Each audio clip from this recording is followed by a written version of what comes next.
امریکہ ضرور مداخلت کر رہا ہے جس کے آپ پٹھو ہیں، لیکن انڈیا کا راہ یہاں آ کے بیٹھا نہیں ہوا کہ یہاں پہ کوئی جعلی بیانیہ نہیں تھا، اور آپ بھی بنگالی نہیں ہیں، یہ ذرا خیال رکھنا۔ 9 مئی کے حوالے سے اسپیشلی ایک ایکسکلوسیو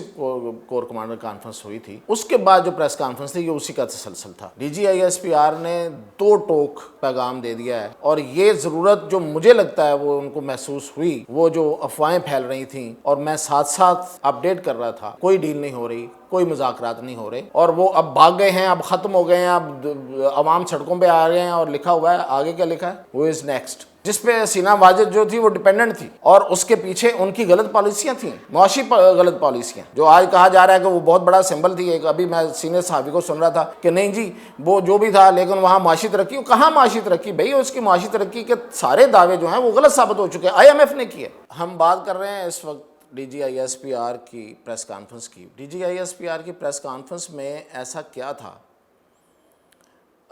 جو آپ کہہ سکیں کہ بہت بڑا پیغام تھا کسی کے لیے، اور اس پریس کانفرنس میں مستقبل کے بارے میں کون سی بڑی بات تھی، اور کیا اس پریس کانفرنس کا کوئی لنک بنتا ہے بنگلہ دیش والی صورتحال سے، اس پر ہم بات کر رہے ہیں۔ پہلی بات تو یہ ہے کہ یہ جو پریس کانفرنس ہے، آج یوم استحصال کشمیر تھا، اس موقع پہ آج استحصال کشمیر یعنی کہ جب کشمیر کو انڈیا نے اپنے ساتھ ملایا، یہ ہم دن مناتے ہیں، اور بڑی شدت سے ہمارا میڈیا اس کو منا رہا تھا۔ تو اس دن پہ ایک پریس کانفرنس آتی ہے D G I S P R کی، تو شروع میں یہ ایک تاثر تھا کہ شاید وہ کشمیر کے حوالے سے اور انڈیا کے حوالے سے اس پہ بات کریں گے، لیکن ان کا جو پرائمری فوکس تھا وہ تو کچھ اور تھا، اور وہ وہی تھا جو ان کا پچھلی کچھ پریس کانفرنسز میں رہا ہے، اور خاص طور پہ کور کمانڈرز کانفرنس جو ہوئی 9 مئی کے حوالے سے اسپیشلی ایک ایکسکلوسیو کور کمانڈر کانفرنس ہوئی تھی، اس کے بعد جو پریس کانفرنس تھی یہ اسی کا تسلسل تھا۔ بلکہ میں اگر یہ کہوں کہ یہ اس سے بھی زیادہ موقف میں سختی والی پریس کانفرنس تھی، تو اس میں کوئی غلطی نہیں ہے۔ D G I S P R نے 2 ٹوک پیغام دے دیا ہے، اور یہ ضرورت جو مجھے لگتا ہے وہ ان کو محسوس ہوئی، وہ جو افواہیں پھیل رہی تھیں اور میں ساتھ ساتھ اپڈیٹ کر رہا تھا کہ کوئی ڈیل نہیں ہو رہی، کوئی مذاکرات نہیں ہو رہے، کہیں درمیان میں کسی تیسرے بندے کے پاس ایک میسیج ڈراپ کیا گیا، اپنی ول بتائی گئی کہ میں یہ کر سکتا ہوں، میں یہ کر سکتا ہوں، میں یہ کر سکتا ہوں، جس کو بعد میں پھر تعبیر اس طرح سے بھی کیا گیا کہ وہ گھٹنوں کے بل آ کے کھڑے ہیں، گر گئے ہیں 9 مئی کے حوالے سے، اور پھر اس کو بنا کے اس طرح سے پیش کیا گیا کہ شاید اگر معافی مانگ لیں 9 مئی کی تو معافی ہو جائے گی۔ تو آج بڑی کلیئر کٹ کہا ہے فوج کی قیادت کے ترجمان نے، بلکہ فوج کے ترجمان نے، کہ کوئی معافی نہیں ہے، کوئی ڈیل نہیں ہے، کوئی ڈھیل نہیں ہے، اور جو فوکس تھا اسی حوالے سے وہ تھا ڈیجیٹل دہشت گردی۔ تو ان کو ڈیجیٹل دہشت گرد کہا گیا ہے، نہ صرف کہا گیا ہے بلکہ مثالیں دے کے ثابت کیا گیا ہے، اور اس میں D G I S P R نے جو کہا ہے کہ بیرون ملک جو مظاہرے ہوتے ہیں اور جو مختلف دوروں کے موقع پہ مظاہرے ہوتے ہیں، جو ہمارے سفارت خانوں کے سامنے ہوتے ہیں، اور وہ کس طرح سے ارینج کیے جاتے ہیں، اور ان پہ کس طرح سے سرمایہ کاری کی جاتی ہے، یہ بڑا ویل ان ٹائم یہ بات انہوں نے کی ہے،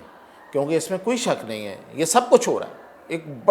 بڑی انویسٹمنٹ جو ہے وہ اس میں جھونکی جا رہی ہے، اینٹی پاکستان،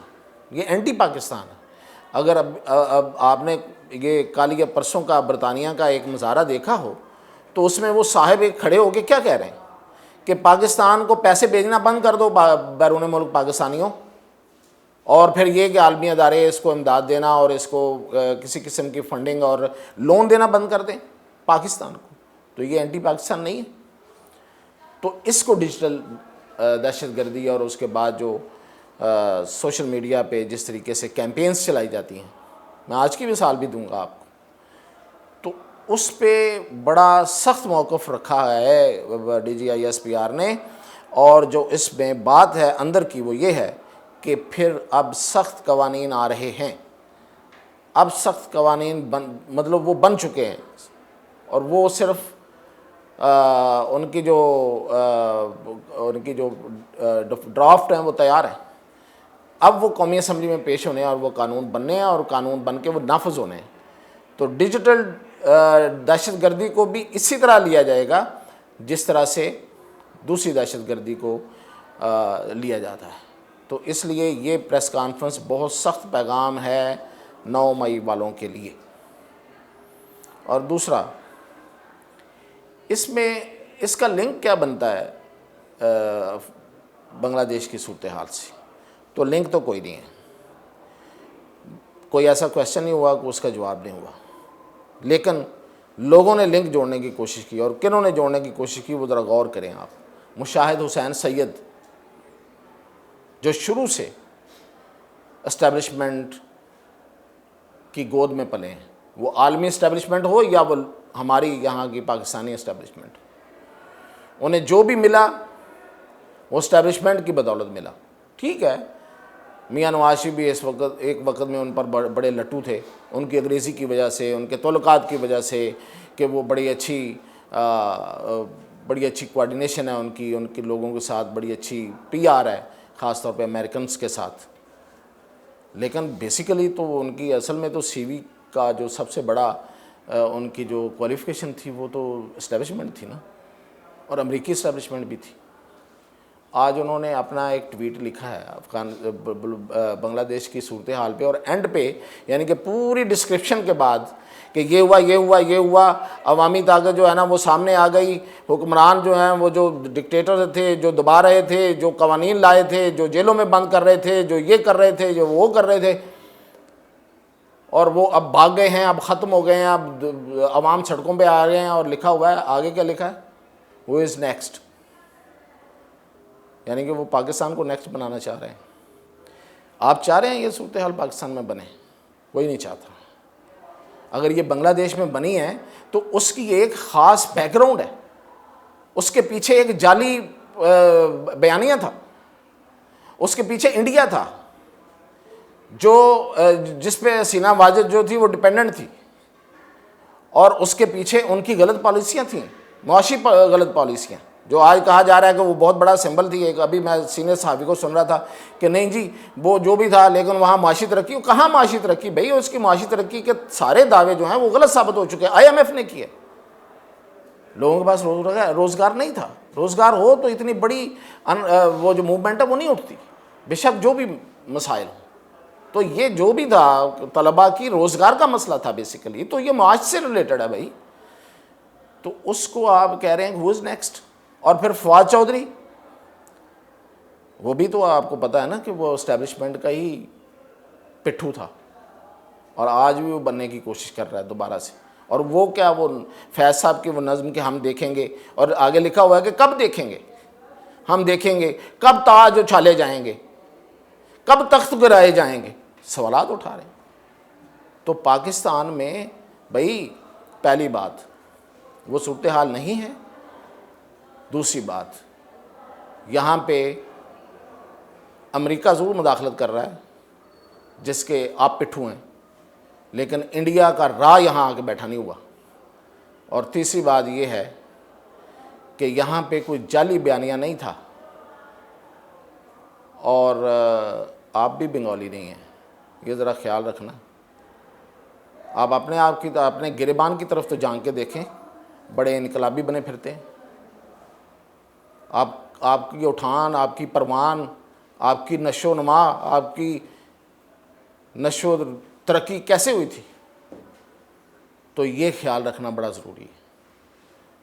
تو میں سمجھتا ہوں کہ DGISPR کی اس طرح سے یہ ریلیونس بنتی ہے کہ یہ والے لوگ جو ہیں یہ ہیں ڈیجیٹل دہشت گرد، جو لوگوں کو انسٹیگیٹ کرتے ہیں، اور جو یہ کہنا چاہ رہے ہیں مشاہد حسین سید اور فواد چودھری کہ باہر نکلو اور بنگلہ دیش کی صورتحال بناؤ۔ بھئی بنگلہ دیش کے شیخ مجیب الرحمان کو آئیڈلائز تو آپ کر رہے تھے، پاکستان کی عوام تو نہیں کر رہی تھی. پاکستان کی عوام کو تو پتہ ہے کہ وہاں ظلم ہو رہا ہے. پاکستان کی عوام کو تو پتہ ہے وہاں جماعت اسلامی والوں کو پھانسیاں دی گئیں. پاکستان کی عوام کو تو پتہ ہے کہ وہاں پہ جو پاکستان کے ساتھ جو کوئی تعلق رکھتے تھے ان کو وہاں پہ ملک دشمن قرار دیا گیا اور ان کا ناطقہ بند کیا گیا. تو یہ تو پاکستانی جانتے ہیں سب کچھ. جو اینٹی پاکستان ایلیمنٹ تھا اس کو تو آئیڈلائز آپ کرتے رہے ہیں. حسینہ واجد تو آپ کی ہی رو رہی ہے. تو اس طرح تو نہیں کرنا چاہیے. اور میرا خیال ہے کہ اس طرح کرنے والوں کے ساتھ واقعی بڑا سخت ہونے والا ہے. حتیٰ کہ عزت کا قانون جو پنجاب میں معطل ہے وہ بھی مجھے لگتا ہے کہ وہ بہت جلد بحال کرنا پڑے گا. اور نیشنل لیول پہ پیکا موجود ہے اور باقی صوبوں میں بھی یہ حتیٰ کہ عزت کا قانون جو ہے وہ آ جائے گا سندھ سمیت. اور پھر وہ سخت قوانین جو ہیں وہ حرکت میں آئیں گے. یہ ہے آج کی پریس کانفرنس کا پیغام. تو اس پہ مزید اپڈیٹ آپ کو کرتے رہیں.